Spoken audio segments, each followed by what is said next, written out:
Bueno, bienvenidos a este webinar que tiene como tema la huella de carbono de producto. Mi nombre es Brian Dávila y soy profesional de sostenibilidad de Gaia Servicios Ambientales. Bueno, para dar inicio entonces al webinar hay que preguntarnos entonces qué es la huella de carbono, ¿cierto? Pero para ello necesitamos revisar primero algunos conceptos claves que nos van a ayudar a entender un poco cómo es la medición de esta huella de carbono. Si bien es pues una medición que se hace, digamos, en muchas empresas actualmente, ya muchos estamos familiarizados con este tema, es bueno de todos modos refrescar la memoria para que podamos estar como todos contextualizados. El primer concepto sería lo que es el efecto invernadero, que esto es un proceso, digamos, natural, en el que, pues, por medio del cual la radiación de la atmósfera calienta la superficie del planeta a una superior a la que tendría sin su atmósfera, ¿cierto? Gracias al efecto invernadero es que nosotros podemos tener, digamos, una temperatura que nos permite vivir, porque si no tuviéramos la atmósfera, pues entonces la temperatura media de la Tierra sería de aproximadamente menos 18 grados centígrados. Entonces, este efecto, pues es un efecto positivo porque es el que permite, pues, que podamos tener las temperaturas que tenemos en el planeta Tierra. Esto se da porque dentro de la atmósfera pues, hay presencia de algunos gases que son llamados gases de efecto invernadero y son los que permiten que esas temperaturas se conserven. El primero de los gases es el dióxido de carbono, que pues, digamos, se genera pues, por procesos naturales de respiración en los seres vivos, pero también se genera por la actividad industrial humana, por el transporte asociado a la combustión de los combustibles fósiles, por las quemas de los bosques, entre otras cosas. Pues básicamente se da por la oxidación pues, de materia orgánica. Otro de los gases de efecto invernadero es el metano. Este pues también se da por procesos naturales mediante la digestión, por ejemplo, en los bovinos, pero también por la actividad humana, por ejemplo, por la disposición de residuos en rellenos sanitarios. Otro de los gases es el óxido nitroso, que bueno, también tiene varias aplicaciones. Se usa, por ejemplo, en fertilizantes, se usa como gas anestésico y también se usa en los automóviles para aumentar la potencia de los mismos mediante la inclusión de oxígeno cuando la molécula se descompone. Otros ya un poco, digamos, más sintéticos, por llamarlos así, son los CFCs y los PFCs, que son usados como gases refrigerantes, ya sea pues en aires acondicionados o en refrigeradores como tal de alimentos, y también como propelentes en las pinturas en aerosol. Estos CFCs y PFCs pues han sido asociados pues como con el agotamiento de la capa de ozono. Tenemos también el hexafluoruro de azufre, que es un gas incoloro pues, más denso que el aire y que por su elevada constante dieléctrica es usado como bastante en la distribución de la electricidad. Bueno, ¿cómo es la emisión de gases de efecto invernadero en el mundo? Pues el gas que tiene más presencia en la atmósfera es el dióxido de carbono, precisamente asociado, como les decía, a la actividad industrial y pues a los combustibles fósiles que son quemados, por ejemplo, para procesos de transporte o para procesos de producción de calor y de vapor, pues es el gas principal de estas reacciones, entonces también es el que está más presente en la atmósfera, seguido del metano y del dióxido de carbono, pero ya asociado también no a actividad industrial, sino a otras actividades como el uso de la tierra, entre otros. Esto por gases de efecto invernadero. Ahora si lo miramos por sectores económicos, el sector que más genera gases de efecto invernadero o emisiones de gases de efecto invernadero es el sector de la producción de la electricidad y el calor, seguido precisamente de la agricultura y el uso de la tierra, y en tercer lugar encontramos pues como el sector industrial o manufacturero.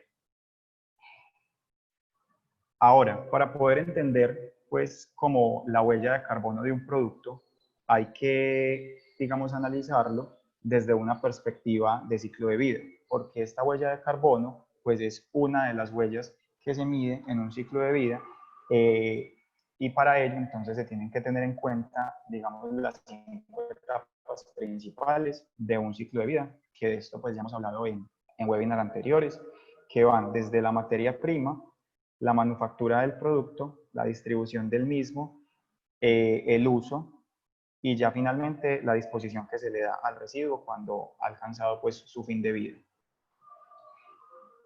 Entonces, ya partiendo de todo esto, podemos definir la huella de carbono de un producto como las emisiones de gases de efecto invernadero que están asociadas a ese producto a lo largo de su ciclo de vida, yendo desde las materias primas, pasando pues por la producción, la distribución, el uso y la disposición según la perspectiva de ciclo de vida, y pues se incluyen todos estos gases que mencionamos anteriormente: CO2, metano, óxido nitroso y pues los PFCs y HFCs, y en algunos casos como la distribución de energía eléctrica, pues el hexafluoruro de azufre.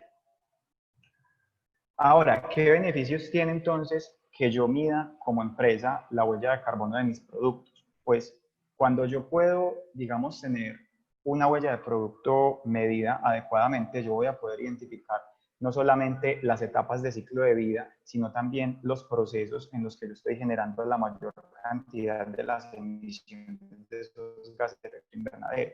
Eso me va a permitir entonces identificar, por ejemplo, oportunidades de ahorro. ¿En qué sentido? Si, por ejemplo, yo tengo en mi empresa procesos de combustión para producción de calor o de vapor, y yo estoy viendo que, por ejemplo, estoy consumiendo mucho combustible, pues eso va a estar asociado a emisiones altas de gases de efecto invernadero. Y pues si yo busco, por ejemplo, estrategias con las que yo pueda reducir ese consumo de combustible, voy a reducir las emisiones, pero voy a estar fabricando lo mismo. Entonces, finalmente va a ser un ahorro, por ejemplo, en el consumo de esos combustibles, y voy a pues aumentar mi rendimiento.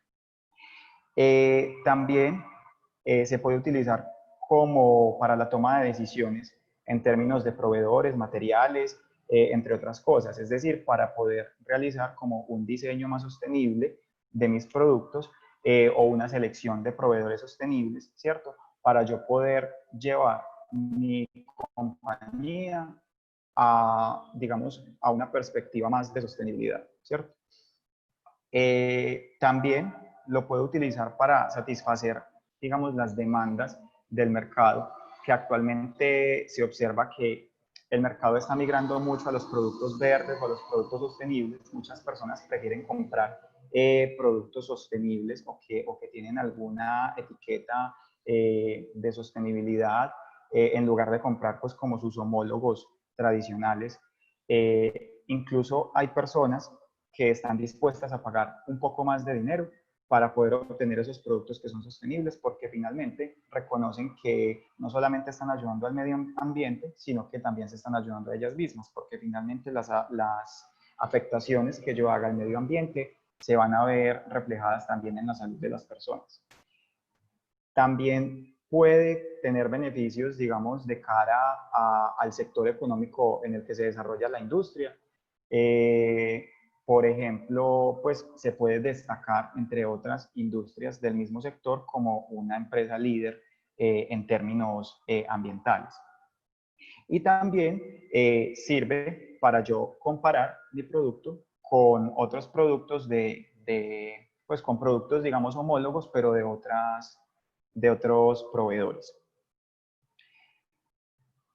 Ahora, la metodología, digamos, que se utiliza para la medición de esta huella, pues, digamos, puede seguir diferentes estándares o normativas, como por ejemplo la PAS 2050, en la que se especifica, digamos, la evaluación de estos gases de efecto invernadero desde una perspectiva de ciclo de vida para bienes y servicios. Está el GHG Protocol, que es un estándar precisamente para reportar esos impactos. Y también está la ISO TS 14067, mediante la que se pueden pues analizar los requerimientos y los lineamientos para la cuantificación y también la comunicación de, digamos, esta huella para los productos. Aquí tenemos un ejemplo de un ciclo de vida de un producto. Se observan las etapas desde las materias primas, pasa por la manufactura, donde hay diferentes procesos. Ahí vemos inyección, ensamble y empaque. Tenemos la distribución del producto, el uso del producto, que en este caso ese producto es un juguete de poliestireno, y al final, pues la disposición del juguete luego de que pues cumple con su ciclo de vida. ¿Qué es lo que sucede? Vemos que aquí tenemos entonces las 5 etapas de ciclo de vida, y al obtener el valor de la huella de carbono, estamos viendo que para un juguete que pesa 172 gramos, la huella de carbono es de 2.99 kilos, o sea, casi 3 kilos para un juguete, casi 3 kilos de dióxido de carbono equivalente para un juguete que no pesa ni siquiera medio kilo. Eso equivale a que la huella de carbono es aproximadamente 17 veces su peso, ¿cierto? Y en este caso, esa huella está principalmente asociada a la extracción de las materias primas para la fabricación de ese juguete. De esos 2.99 kilos, tenemos 2.08 kilos de CO2 equivalente en las materias primas. Otro ejemplo es el de esta camiseta de algodón que pesa 220 gramos. Para la fabricación de esta camiseta, digamos que hay un cultivo del algodón en los Estados Unidos. Este algodón es transportado hasta Bangladesh, donde se procesa y se convierte ya en una tela, y luego ya la prenda confeccionada va a pasar hasta Alemania para ser vendido. Todo este ciclo de vida, con el cultivo en Estados Unidos, la producción en Bangladesh y su venta y uso en Alemania, va a generar 10.75 kilogramos de CO2 equivalente por una sola prenda que pesa 220 gramos. Eso equivale entonces a que la huella de carbono es aproximadamente 50 veces su propio peso. La huella de carbono de los textiles suele ser alta, que puede ir desde los 20 kilogramos por cada kilo de tela, y pues en este caso vemos que puede subir hasta 50. Para este caso, la huella de carbono está principalmente asociada en un 31% a la fase de uso. Aquí puede ser por el consumo eléctrico de los electrodomésticos, pues, o de la lavadora, ¿cierto? Puede estar asociado también al uso de los detergentes, entre otras cosas. En segundo lugar, tenemos la manufactura, es decir, toda la parte del tejido, de la tela y la confección de la prenda antes de ser exportada a Alemania.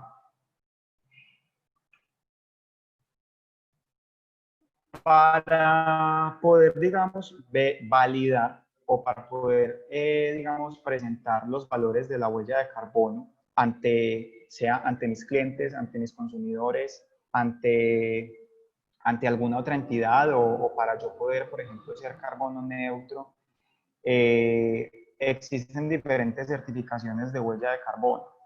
Estas certificaciones lo que hacen es que pueden verificar tu inventario de gases de efecto invernadero, ¿cierto? Y finalmente incluso pueden darte hasta un sello para tu producto que diga, no sé, en caso tal de que tú hagas una gestión para que tu producto sea carbono neutro, pues que tu producto es carbono neutro, entre otras cosas, o si simplemente quieres comunicar tu huella de carbono en ese producto, pues entonces también lo puedes hacer mediante estas diferentes certificaciones.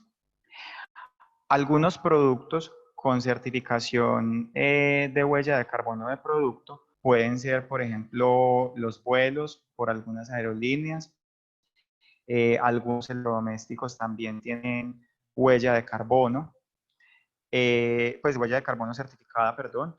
La Coca-Cola tiene pues su huella de carbono certificada, entre otras cosas. Pues finalmente esta certificación se le puede hacer a cualquier pues como producto o servicio en función de su ciclo de vida. Aquí podemos revisar un ejemplo de la huella de carbono de producto del azúcar. Aquí tenemos, digamos, 3 azúcares diferentes, que son el que vemos más arriba, que es aproximadamente 0,6 kilogramos de CO2 por kilogramo de azúcar, es azúcar fabricado a partir de remolacha en Suiza. El que vemos que es alrededor de 0,4 es azúcar de caña de azúcar producido en Colombia. Y el último que vemos es azúcar orgánica producido de caña de azúcar también en Paraguay. En la gráfica de la derecha podemos observar la huella de carbono por etapa de ciclo de vida. En este caso podemos observar que la huella de carbono más alta está asociada al azúcar producido en Suiza y vemos que se asocia principalmente al cultivo del azúcar de la remolacha orgánica. Si lo comparamos con el azúcar de Paraguay, vemos que en este caso el cultivo de la caña de azúcar no es precisamente la etapa de ciclo de vida que tiene mayor impacto en la huella de carbono, sino que en este caso es el transporte. Entonces, eso da cuenta de que la medición de estas huellas pues es muy particularizada porque va a depender obviamente de la fuente de tus materias primas, dónde se producen tus materias primas, cómo son los procesos para producir esas materias primas, cómo son los procesos para transformarlas, cómo son tus transportes, si son, por ejemplo, medios de transporte de bajas emisiones, como pueden ser un tren o un transporte, por ejemplo, en barco, o si son de un poco más altas emisiones, como por ejemplo un camión. Entonces, todo esto va a influenciar finalmente la medición de la huella de carbono de tu producto.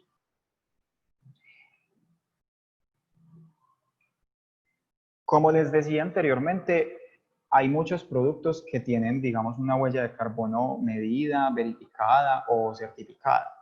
En este caso, por ejemplo, vemos que la huella de carbono para la leche está asociada principalmente a pues como a la etapa de los recursos o de la extracción de materias primas, pues que finalmente sería como la manutención del ganado, ¿cierto? Como les comentaba también al inicio, el ganado genera en su digestión metano. Y el metano, pues, tiene un factor de emisión más alto que el dióxido de carbono, que es la unidad en la que se mide la huella de carbono, dióxido de carbono equivalente. Como el ganado produce metano en su digestión, entonces esta producción de este metano va a influenciar la huella de carbono de la leche, porque finalmente este metano va a estar asociado a la etapa de materias primas de esa leche. Aquí vemos, por ejemplo, la huella de la Coca-Cola. Esta también tiene, digamos, su huella asociada a la etapa de materias primas. Pues finalmente la Coca-Cola pues tiene varios azúcares, etcétera. Va a estar asociada entonces a la producción de todos estos insumos y pues ya en la producción ya pues pueden ser algunos procesos de mezclas, etcétera, que no van a tener tanto impacto sobre la huella de carbono. Ya cuando nos vamos a la huella de carbono, por ejemplo, de electrodomésticos, como en este caso que vemos aquí una lavadora, si bien el 40%, que es un alto porcentaje de la huella de carbono, pues va a estar en la etapa de materias primas, en la etapa de uso es donde vamos a ver el mayor impacto sobre la huella de carbono.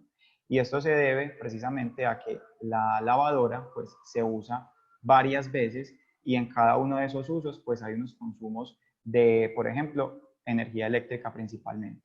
Entonces, estos consumos de energía eléctrica son los que van a influenciar la etapa de uso. Digamos que entre más yo la use, más va a ser, digamos, el impacto. Y esto puede ser contradictorio, pero finalmente pues, el electrodoméstico se compra es para eso.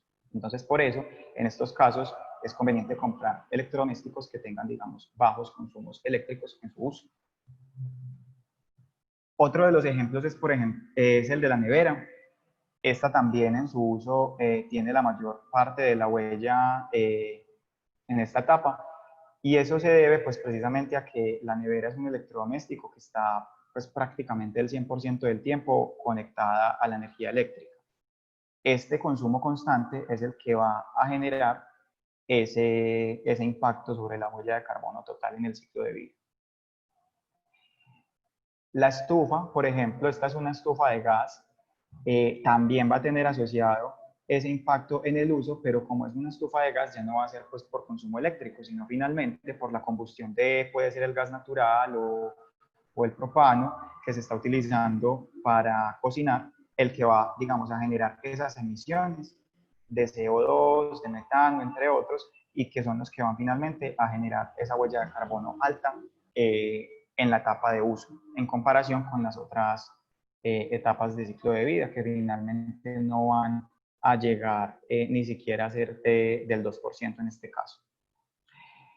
Tenemos diferentes bases de datos de las que podemos disponer para poder, digamos, obtener la información asociada a la huella de carbono de diferentes materiales. Esta, por ejemplo, es una base de datos coreana que pues entregan el valor de la huella de carbono para diferentes materiales, como por ejemplo vemos productos para la construcción, ¿cierto? Materiales de construcción, vemos por ejemplo cauchos, vemos también productos metálicos como aluminio, acero al carbono, cobre, acero, que cada uno va a tener una huella de carbono asociada en función de su proceso de extracción y de transformación para tener nuestro metal.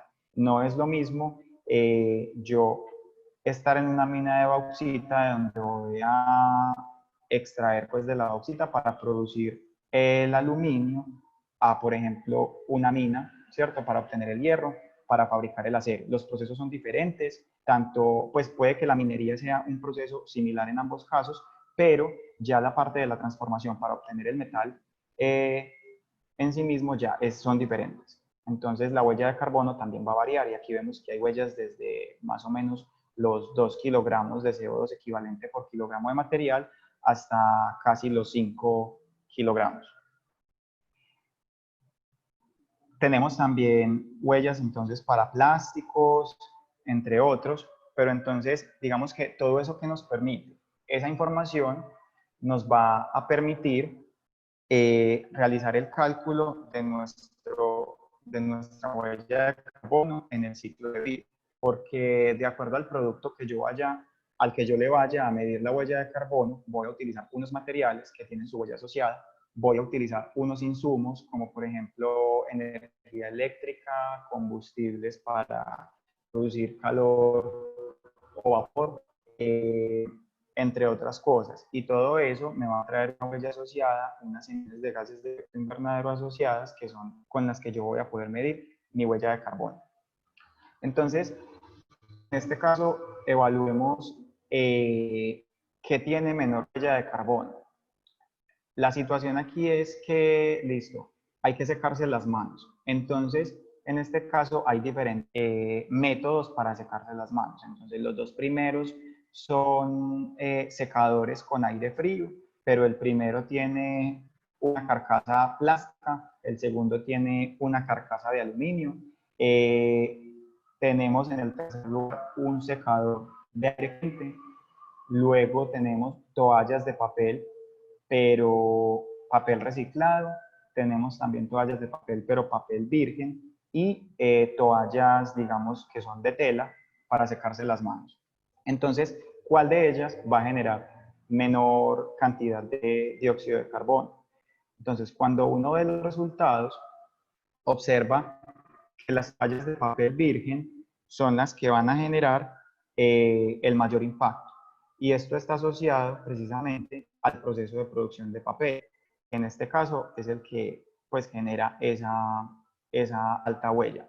Si lo comparamos, por ejemplo, con las toallas de papel, pero reciclado, esta va a tener una menor huella de carbono porque los procesos para producir el papel son diferentes, ya no se utiliza material virgen, sino material reciclado y las emisiones van a ser menores.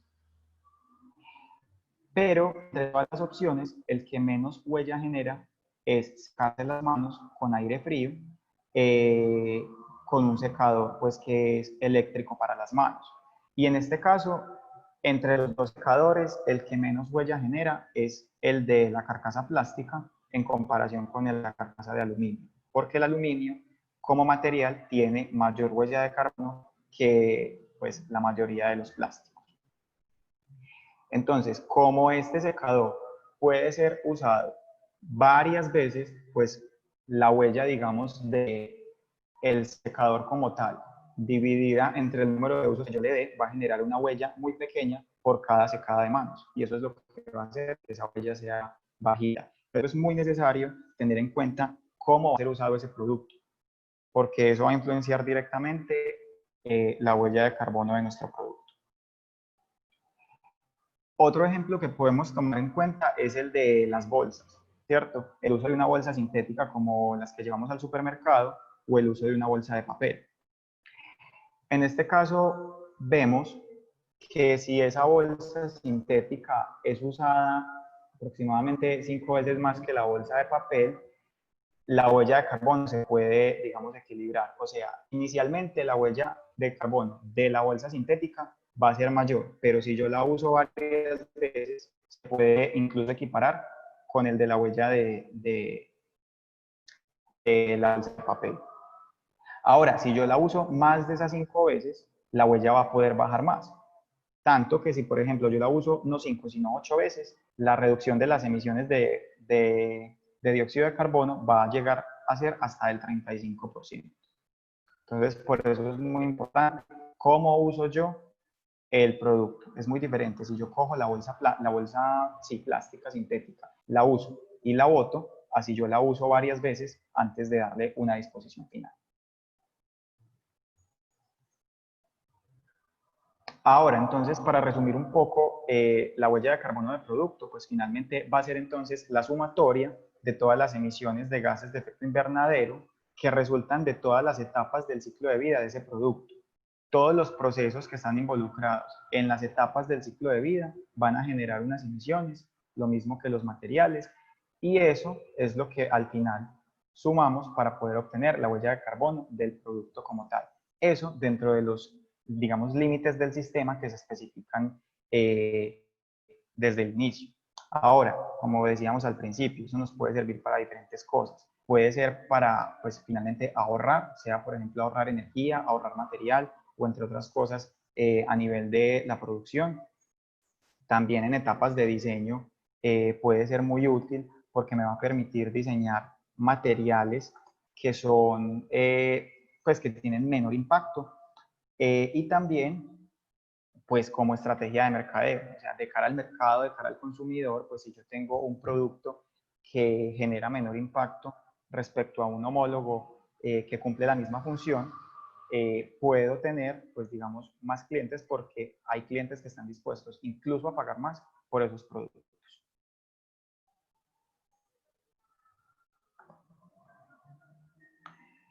Un ejemplo más, lo vemos aquí, es la huella de carbono, por ejemplo, de unas papas fritas. En este caso, si lo vemos en la imagen superior derecha, pues ellos tienen un pequeño símbolo en el que tienen los 75 gramos de CO2 equivalente por paquete de papitas que están distribuyendo. En este caso, pues la mayor parte de esa huella está asociada a las materias primas, seguido de la manufactura, que sería ya todo el procesado de esas papitas, para luego entonces empacarlas y distribuirlas al cliente. Ahora, beneficios entonces, que lo hemos venido pues hablando, digamos, a lo largo del webinar, pero entonces, beneficios.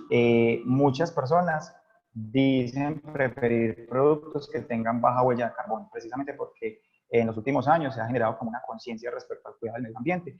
Y pues en un estudio realizado por Carbon Trust, ellos encontraron que el 67% de los consumidores se inclinan por productos que sean, digamos, de bajo impacto ambiental o baja huella de carbono, pues en este caso. Y pues en Alemania, incluso, más del 50% de los consumidores pues, encuestados están dispuestos a pagar un mayor precio por productos que sean sostenibles. siempre y cuando pues satisfagan como los requerimientos del cliente. O sea, estamos hablando de dos productos que cumplen la misma función, pero uno tiene menor huella que el otro. Entonces es donde, ahí es donde uno ve como el beneficio también de estos productos.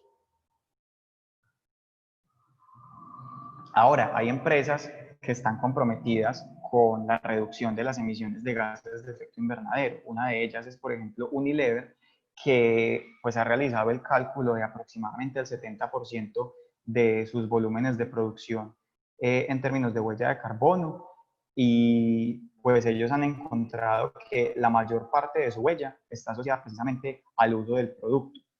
Hasta un 68% de la huella del producto está asociada a esta etapa del ciclo de vida. Y pues en términos de las categorías de los productos que ellos venden, la mayor parte de las emisiones está asociada pues a los productos como jabón, gel de baño o productos para el cuidado de la piel, que se llevan pues digamos como el pedazo más grande de la torta, que es del 52% de la huella de carbono. Entonces, de todas las huellas de carbono que ellos han medido, el 52% está asociado a estos productos.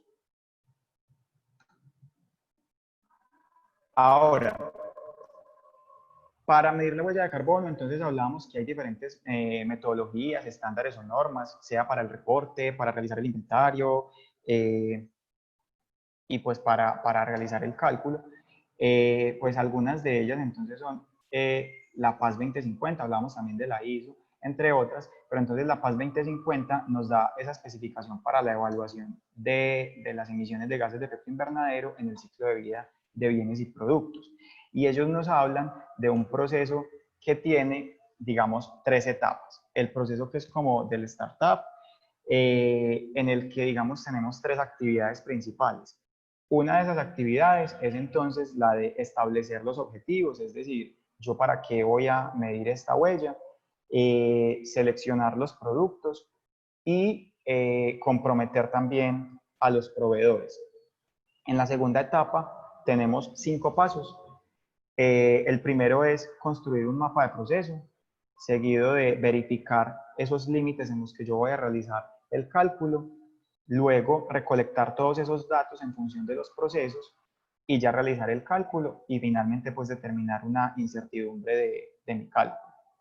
Y pues finalmente tenemos unos pasos pues digamos adicionales por llamarlos así, pero que también constituyen pues parte de la metodología, que es la validación de esos resultados, desarrollar unas estrategias de reducción y comunicar esa huella de carbono y las reducciones que se han logrado. Entonces, para la primera etapa, que es la del startup, vemos pues que hay cosas que son relevantes. Por ejemplo, ¿quién tiene que estar involucrado en la huella de carbono del producto o en la medición de esta huella? Pues finalmente esto es, digamos, un aspecto ambiental de mi producto, pero la idea no es que esto se quede como en el ambiental de la empresa y se generó un informe y se guardó para la posteridad, sino que pues la verdad es que para esto es necesario que esté involucrado desde, pues como desde la parte administrativa de la empresa, la parte ambiental, la parte de mercado y comunicaciones para yo poder pues como comunicarle a mis usuarios,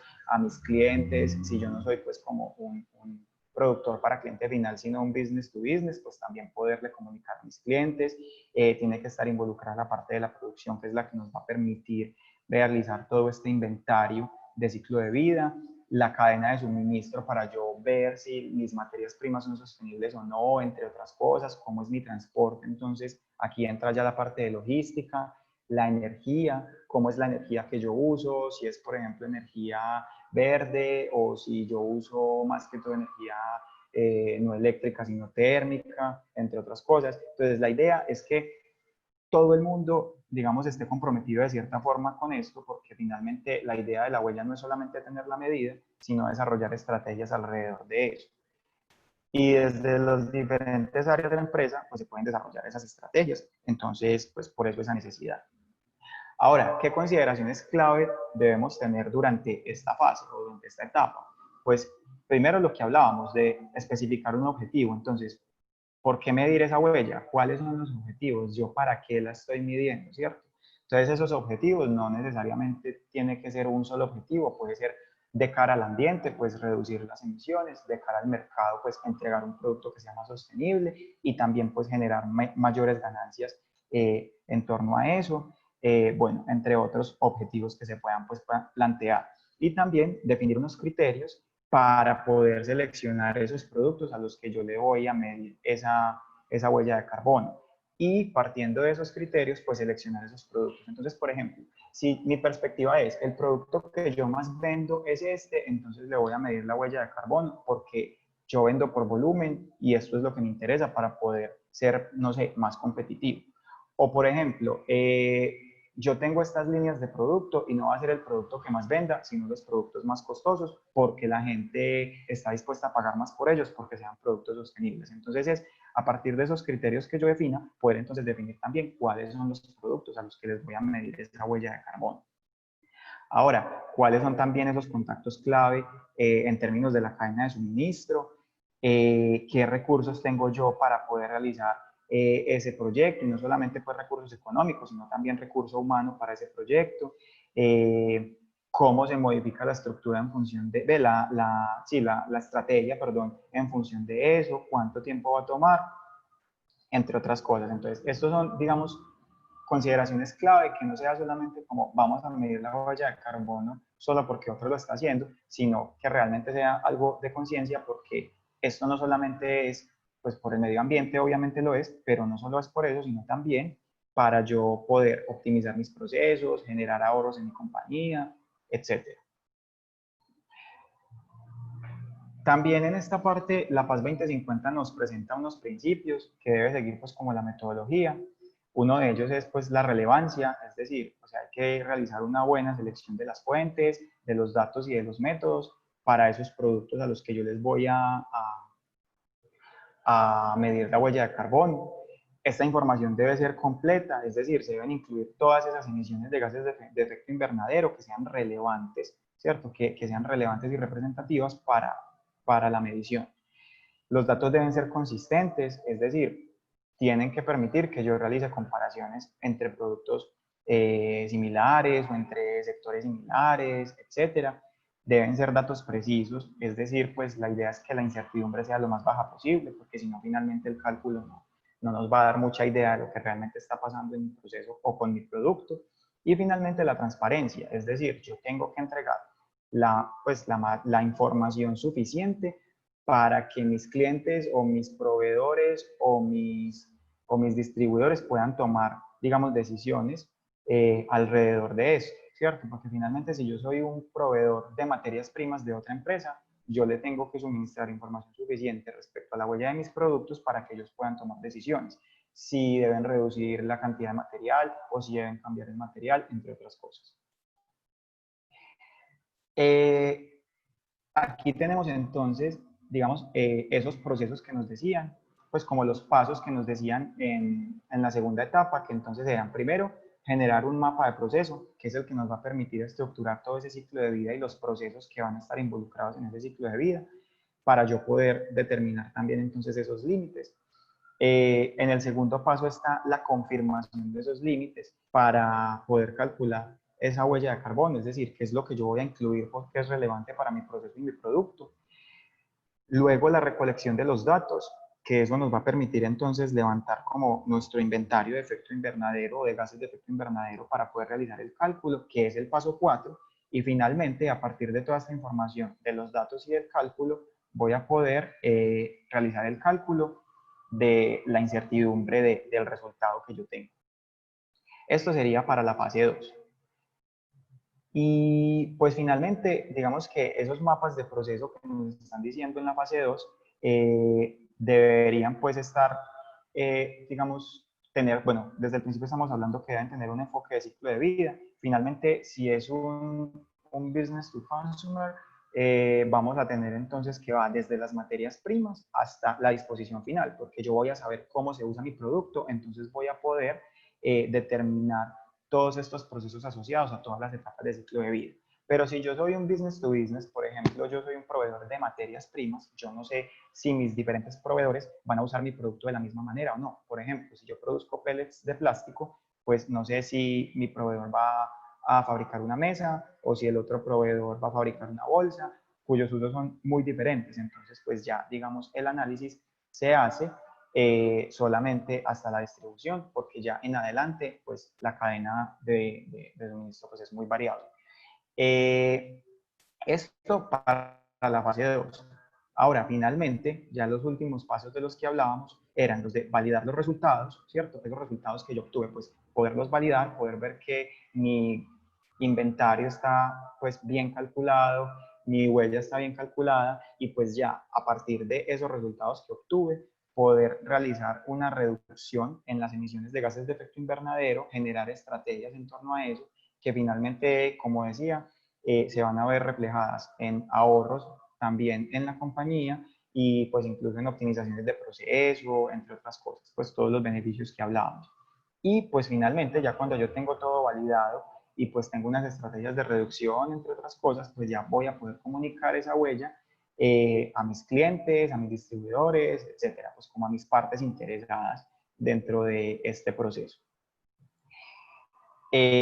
Bueno, finalmente esto era pues como lo que teníamos para mostrarles de huella de carbono del producto. Entonces, ahora en estos minuticos que nos quedan, estos 15 minuticos que nos quedan, vamos a solucionar la pregunta, las preguntas del chat.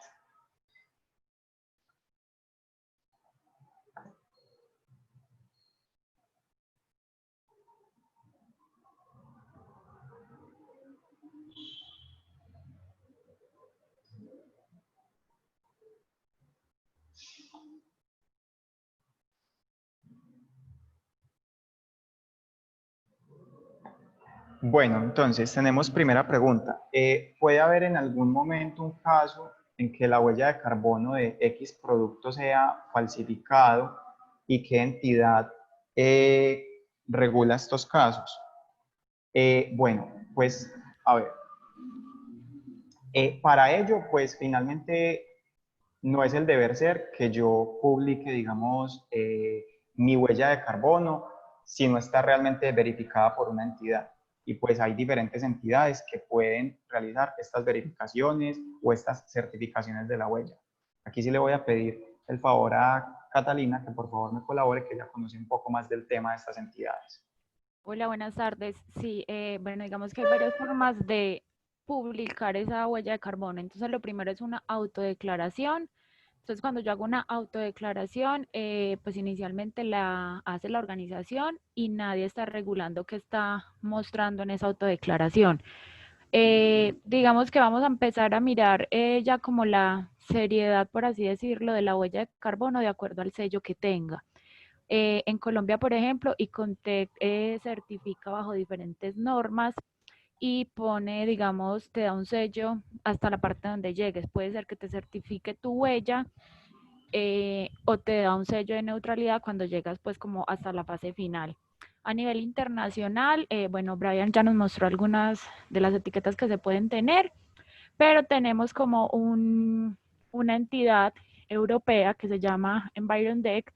Ellos tienen un programa de EPD System donde, o sea, declaraciones ambientales de producto, que a partir de ahí ellos nos dan cuáles son las reglas de producto que se debe seguir para cada uno de los casos. En este sentido, entonces, ¿qué quiere decir? Que todas las personas que hagan una huella de carbono de producto, por ejemplo, de un computador, todo el mundo va a incluir las mismas fases y así va a permitir que sean comparables. Ellos también te van a dar un sello. Entonces, de acuerdo como a esos sellos, eso siempre va a tener un ente que lo esté regulando. Entonces es muy difícil pues que sea una huella de carbono falsa. De pronto en el caso de las autodeclaraciones que nadie las está certificando, podría encontrarse uno que no incluyan todas las fases que pide pues como las reglas de carbono de producto. Ok, muchas gracias, Cata. Bueno, segunda pregunta. Con relación al uso de prendas desechables versus el lavado de ropa, ¿existe alguna fuente o referencia para realizar este estudio con el fin de determinar qué proceso tiene una menor huella de CO2? Pues, listo. Para este tipo de cosas, pues como mencionaba Cata, pues hay como unas reglas que nos permiten saber qué es lo que hay que incluir y qué no, ¿cierto? Pero entonces sucede que, por ejemplo, vamos a poner un ejemplo, pañales. Para los pañales desechables y los pañales reutilizables, la huella es muy similar. Sin embargo, hay una pequeña ventaja para los desechables, porque, a ver, esto depende mucho, como les decía, de las consideraciones que uno tenga y de los límites del sistema que uno escoja. Entonces, no va a ser lo mismo si yo pues desecho el pañal desechable y el pañal reutilizable lo utilizo 2 veces, ¿cierto? Así lo utilizo 3, 4, 5 veces, porque voy a tener en mi fase de uso, pues mayor uso, por ejemplo, de detergentes. Si yo lo lavo en, no sé, por ejemplo, en lavadora, entonces ya va a ser pues como también un consumo eléctrico, o si yo lo lavo con agua caliente. Entonces digamos que para esto se utilizan como unos promedios, ¿cierto? De cómo es el lavado, digamos, en promedio de los pañales que no son desechables. Y lo mismo sucede para prendas, pues digamos, como de vestir, porque pues en algunos lugares del mundo se venden prendas también de vestir que son desechables, y pues hay estudios que comparan los impactos ambientales asociados a, a este tipo de productos. Eh, Anteriormente yo había consultado un estudio precisamente de eso, de prendas de vestir desechables o reutilizables, pues, las tradicionales. Y pues sí, o sea, en la fase de uso se ve pues como la diferencia precisamente por eso. También a veces incluyen los materiales, pues precisamente por la huella de cada material. Pero entonces ahí hay que entrar como a definir cuáles van a ser los límites con los que yo voy a evaluar eso.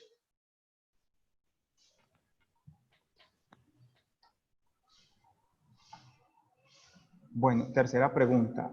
Dado el caso hipotético que solo se tenga uso, que solo tenga un uso la bolsa de plástico y la de papel, entonces, ¿cuál huella es más alta de las dos? Bueno, ahí también va a depender de qué es la huella, de qué es la bolsa, perdón, ¿sí? Entonces, porque podemos tener bolsas de polietileno, bolsas de polipropileno, entre otras cosas. Pero la huella de los plásticos es aproximadamente de 2 kilogramos de CO2 equivalente, 2,5 kilogramos de CO2 equivalente por cada kilogramo de plástico. Mientras que la del papel, por kilogramo de papel, puede estar por los lados de 1 kilogramo, 1,2, 1,5. Entonces, la huella por kilogramo de material es mayor para el plástico. ¿Ve? Sí, es mayor para el plástico. Pero una bolsa de papel puede pesar más que la de plástico porque la densidad es, es mucho mayor. Entonces, ahí hay que entrar a comparar, por ejemplo, el calibre o el peso de cada una de las bolsas. Porque si son dos bolsas que pesan lo mismo, la huella va a ser mayor para la bolsa de plástico. Pero podemos llegar a un punto en el que la bolsa de papel pese más que la bolsa de plástico, ¿cierto? Y que su uso sea el mismo, o sea, que yo vaya a fabricar una bolsa que me soporte, no sé, 1 kilo, ¿cierto? Y que mi bolsa de papel pese más que mi bolsa de plástico. Entonces, en ese caso podemos llegar a la conclusión de que o las dos bolsas tienen la misma huella o que la bolsa de papel tiene incluso una huella mayor porque tiene que pesar más para poder soportar el peso del kilo que yo le estoy metiendo a esa bolsa. Entonces, eso depende de eso, o sea, como porque hay bolsas más delgadas, hay bolsas más gruesas. Entonces, por eso yo les mencionaba que estos análisis pueden ser muy particularizados, pero es más por eso, ¿cierto? Porque, digamos, yo puedo tener dos materiales diferentes, pero para yo fabricar un mismo producto en dos materiales, voy a tener especificaciones diferentes de los materiales, o mayor peso en un material que en otro, y así. Pero si, por ejemplo, las dos bolsas pesaran lo mismo, la huella sería mayor para la del plástico. Ahora, ¿cómo es la calidad y el tipo de información que se requiere para una huella de carbono de productos? Pues esto va a estar, digamos, influenciado por las reglas de categoría de producto, pero en varios casos, digamos que es necesario que los datos que se utilicen para realizar estos análisis sean datos primarios. O sea, si yo voy a evaluar un producto X, que la información sea pues estrictamente como de mi proceso. Sin embargo, hay procesos de la cadena de suministro que yo no manejo. Por ejemplo, pues yo estoy fabricando la bolsa y pues mi proveedor de materias primas es el que conoce su huella, es el que conoce sus procesos y tal vez no me entregue esa información o tal vez no mida esa información y yo no pueda conocerla. Entonces, para mi proceso como tal, el proceso de mi empresa, lo que está dentro de mis instalaciones, yo tengo que conocer obligatoriamente esa información. O sea, esos tienen que ser datos primarios, datos pues como precisos, que sean, pues, por ejemplo, la información de todo un año de producción, ¿cierto? Pero para lo que es aguas arriba o aguas abajo, en algunos casos se permite tener datos de bases de datos o de pues, referencias bibliográficas, entre otras cosas. Pero, o sea, esos datos van a servir como un aproximado, ¿cierto? Pero si es de mi proceso principal, deben ser datos primarios. Pregunta, para el cálculo de la huella de carbono del producto en el caso empresarial, ¿qué programa se recomienda para ello? Ahí sí le voy a pedir otra vez a Cata el favor. Bueno, si vamos a calcular una huella de carbono de producto, hay muchos software en el mercado. Lo importante del software es como la base de datos que lo respalde. De una vez respondemos como la pregunta siguiente que nos preguntan si me aparece una herramienta confiable para el cálculo. Bueno, digamos que conocemos, pues realmente pueden haber 100 programas para el cálculo de huella de carbono de producto. Nosotros personalmente trabajamos con Humberto, que fue la imagen que vimos en la presentación. En Colombia también es muy conocido CIMAPRO y OpenLCA. Eh, digamos que el programa es como la herramienta mediante el cual vamos a hacer el cálculo, pero como que lo valioso de esos programas son todas las bases de datos que están como detrás de ellos, que soportan toda la información de esos inventarios y esas huellas ambientales que nosotros estamos asumiendo cuando no tenemos la información primaria. Entonces, lo importante ahí es que sí esté respaldada esos software con esas bases de datos. Cuando vamos a hacer un cálculo y vamos a tomar una versión gratis, las versiones gratis por lo general duran 10, 14 o hasta 20 días, pero la base de datos que trae es muy limitada.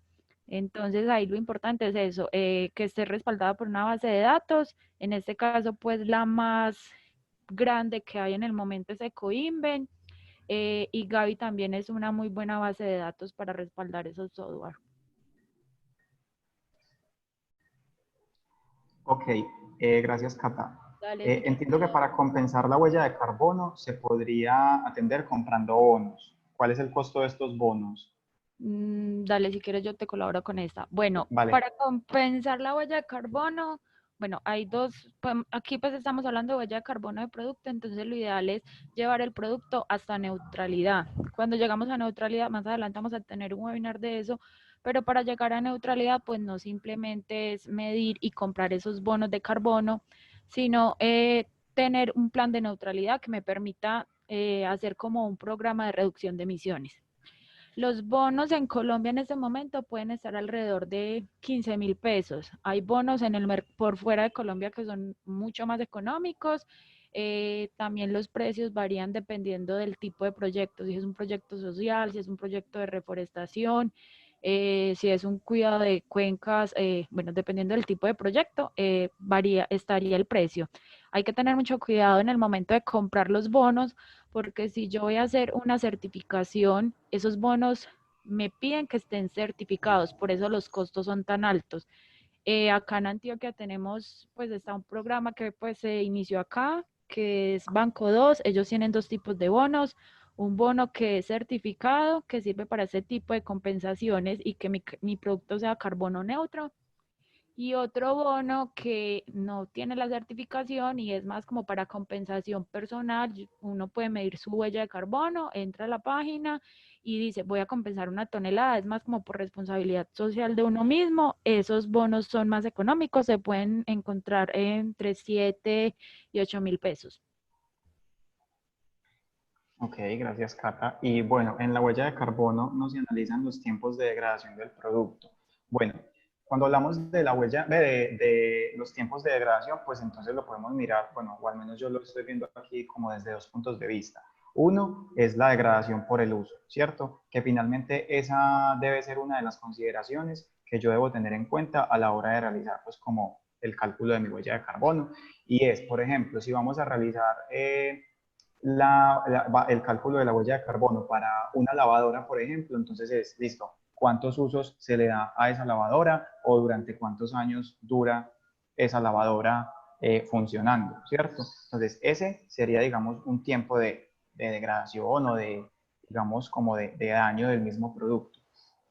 Y otra tiene que ser ya la degradación en la disposición final, en la etapa de disposición final. Y eso va a depender mucho pues del tipo de disposición que yo vaya a dar a ese producto. Entonces, si yo tengo, por ejemplo, la bolsa o cualquier otro producto, pues entonces yo puedo llevarlo a incineración, puedo llevarlo a relleno sanitario o incluso lo puedo hasta reciclar.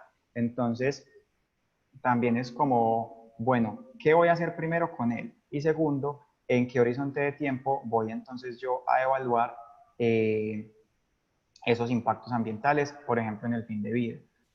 Normalmente, para realizar el cálculo de la huella de carbono, utilizamos el potencial de calentamiento global, pues a 100 años, ¿cierto? Que entonces sería como traducir esa degradación de ese producto a las emisiones, digamos, de ese producto en ese horizonte de tiempo, ¿cierto? Que esa sería como la otra, pues como el otro punto de vista desde el que se podría analizar lo que llamas, pues, degradación del producto. No sé si de pronto tienen más preguntas. Eh, Caso contrario, creo que, bueno, podemos dar por terminado el webinar. Muchas gracias a todos por participar, por asistir. Y pues nada, los esperamos en el webinar dentro de 8 días. Muchas gracias, que estén muy bien. Gracias.